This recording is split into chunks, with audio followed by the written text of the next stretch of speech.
India banned TikTok in 2020. A March 21st Forbes article revealed how troves of personal data of Indian citizens who once used TikTok remain widely accessible to employees at the company and its Beijing-based parent ByteDance. आज अमेरिकी क्या कह रहे हैं? अमेरिकी कह रहे हैं क्योंकि इंडिया ने बैन किया था और हम समझते हैं इसको भी बैन किया जाना चाहिए, लेकिन ऑब्वियसली अमेरिका की अपनी रीजंस हैं. Can easily look up the closest contacts and other sensitive information about any user.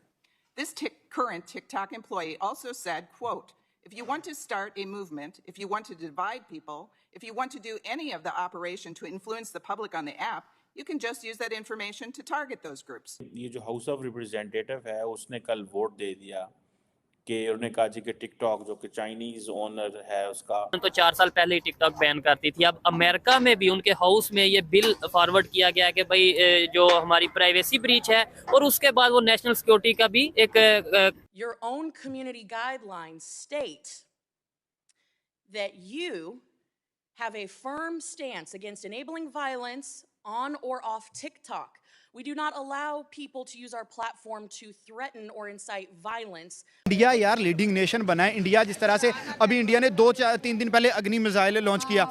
अब देखें उसने दुनिया के ऊपर कैसी एक छाप छोड़ी है कि यार इंडिया सेल्फ मेड चीजें बना रहा है. तो मैंने उनका पढ़ा था कि वो 100 साल की प्लानिंग कर रहे हैं. अच्छा, आप 10 साल की बात कर रहे हैं, वो कह रहे हैं कि हमने आइंदा 100 साल में देखना है कि चाइना कहाँ है, हमने उसको टक्कर देनी है.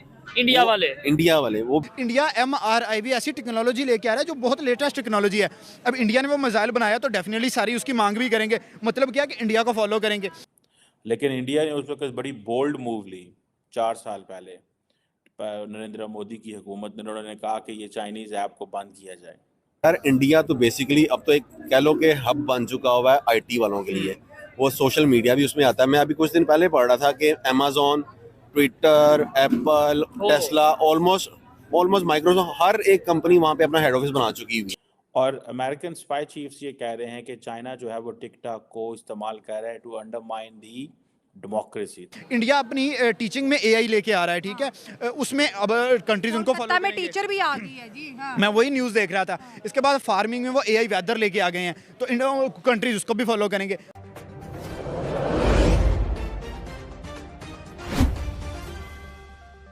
आज अमेरिकी क्या कह रहे हैं? अमेरिकी कह रहे हैं क्योंकि इंडिया ने बैन किया था और हम समझते हैं इसको भी बैन किया जाना चाहिए, लेकिन ऑब्वियसली अमेरिका की अपनी रीजंस हैं. लेकिन इंडिया ने उस वक्त बड़ी बोल्ड मूव ली 4 साल पहले. नरेंद्र मोदी की हुकूमत ने उन्होंने कहा कि ये चाइनीज़ ऐप को बंद किया जाए. और जैसे मैंने पहले कहा कि 58 अदर चाइनीज़ ऐप्स थी, ठीक है जी, जिनको बंद किया गया.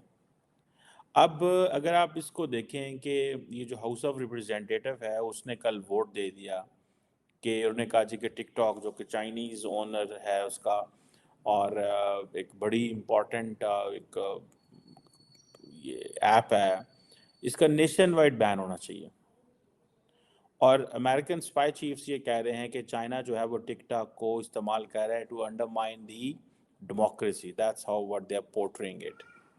अच्छा, अगर आप देखें बेसिकली एक ByteDance एक कंपनी है, ये चाइनीज़ इंटरनेट टेक्नोलॉजी कंपनी है जिसका हेडक्वार्टर बीजिंग में है.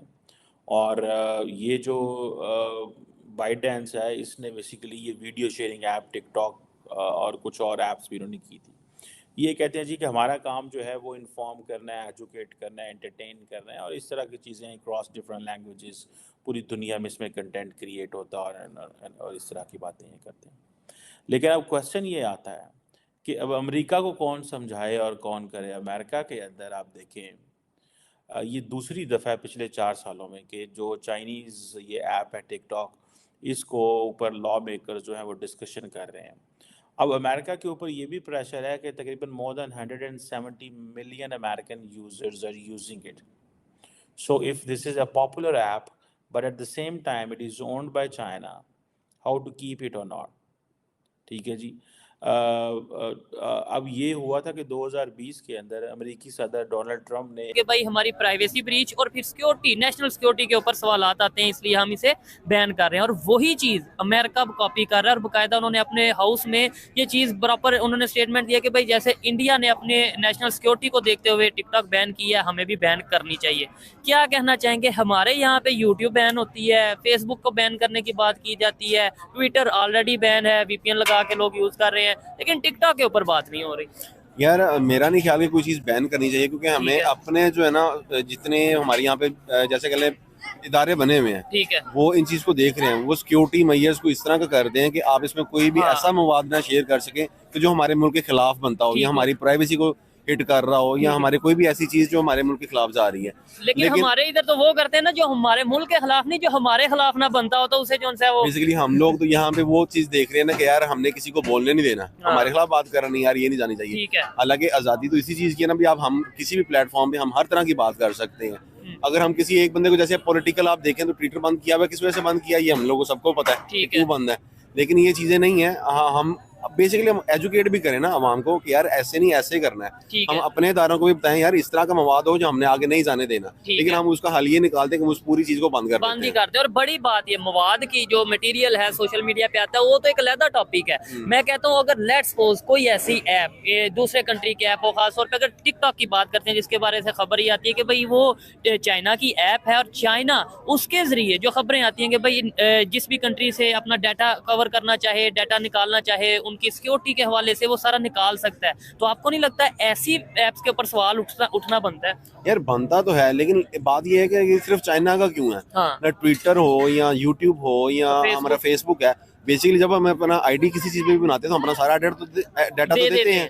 अब हम किसी तरीके से भी, वो हमें क्या पता कि फेसबुक भी हमारा यूज करता हो। हाँ। एक एग्जीक्यूटिव ऑर्डर जो है उसको साइन किया था, जिसमें जो बाइडेंस के ओनर थे, ठीक है जी, उनको कहा गया कि ये जो इसके ऐप को जो है वो 90 दिन के अंदर बेच दें। लेकिन फिर उसके बाद क्या हुआ, लीगल इश्यूज आना शुरू हो गए। अब लॉ मेकर्स जो हैं अमेरिका के अंदर, वो अभी मैं कुछ दिन पहले देख रहा था, कुछ कांग्रेस की हेयरिंग्स हो रही थी, तो वो जो उसका नाम क्या है, जो टिकटॉक को रिप्रेजेंट कर रहा है, बाइडेंस को रिप्रेजेंट कर रहा है अमेरिका के अंदर, आई थिंक शॉन के क्या नाम है उस लड़के का, ही इज़ फ्रॉम सिंगापुर।